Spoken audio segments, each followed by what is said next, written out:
Hey guys, today we are looking at some German World War I stick grenades, which most people are pretty familiar with the potato masher.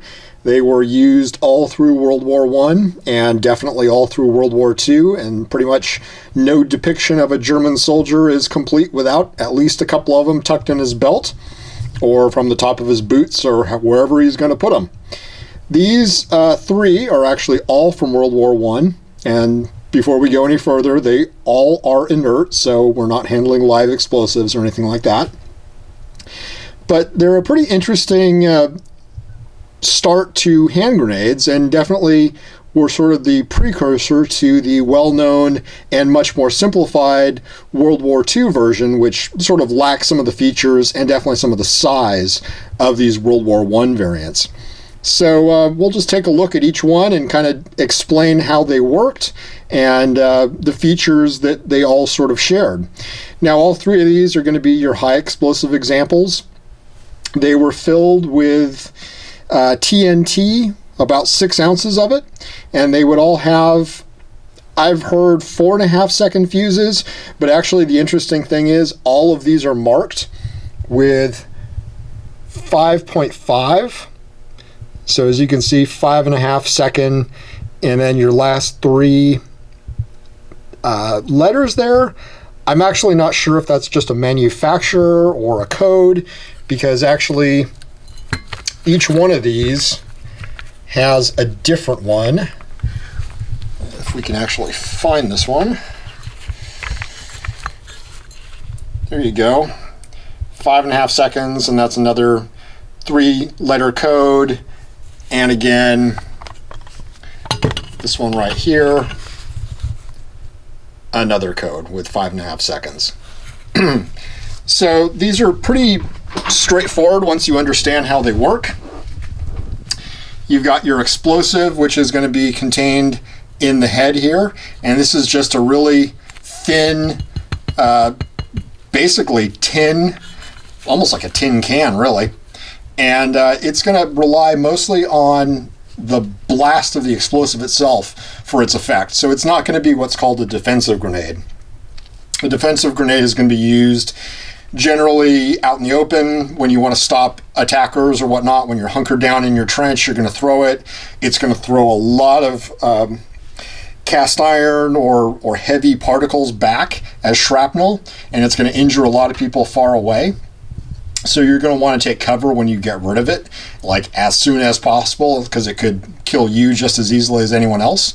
Whereas with this, you get rid of this guy, it's not going to throw lethal metal very far, so it's just going to be sort of localized in the blast area. It's going to be really good if you're a shock trooper getting down in the trenches, or if you're doing house-to-house fighting, or anything like that, where you just want to daze some soldiers or clear a room or sort of clear a small area.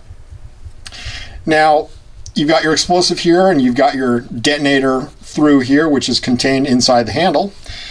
Now, down here, you've got your little cap that screws on. Now, the way you do this, if I can do this one-handed, which I probably can't, you actually unscrew it like this.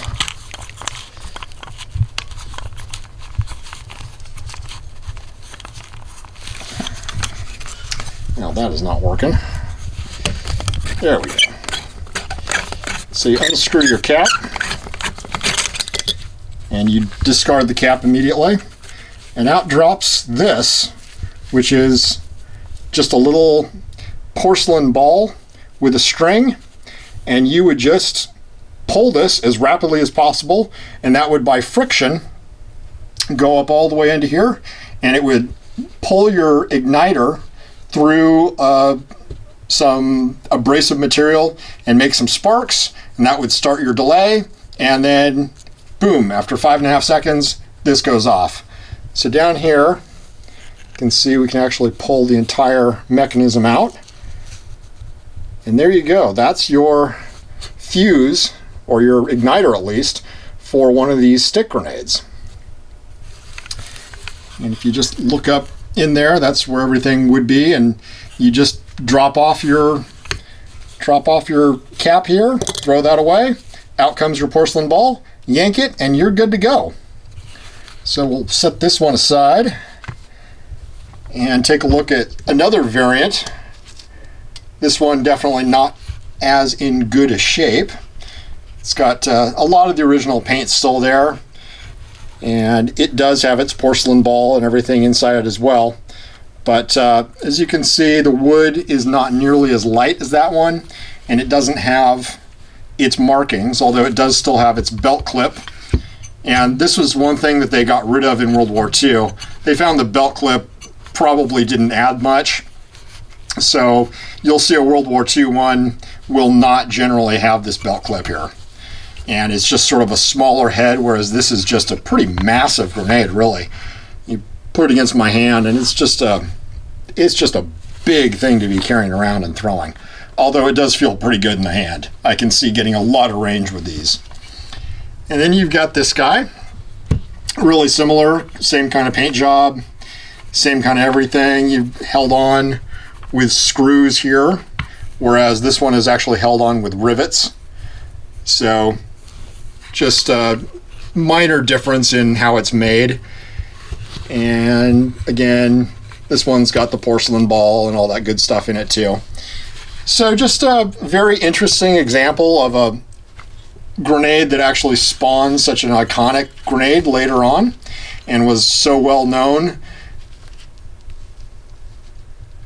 And we'll just take a look at this guy one last time. And these caps actually show up pretty commonly as military relics that are found on World War I and World War II, for that matter, battlefields.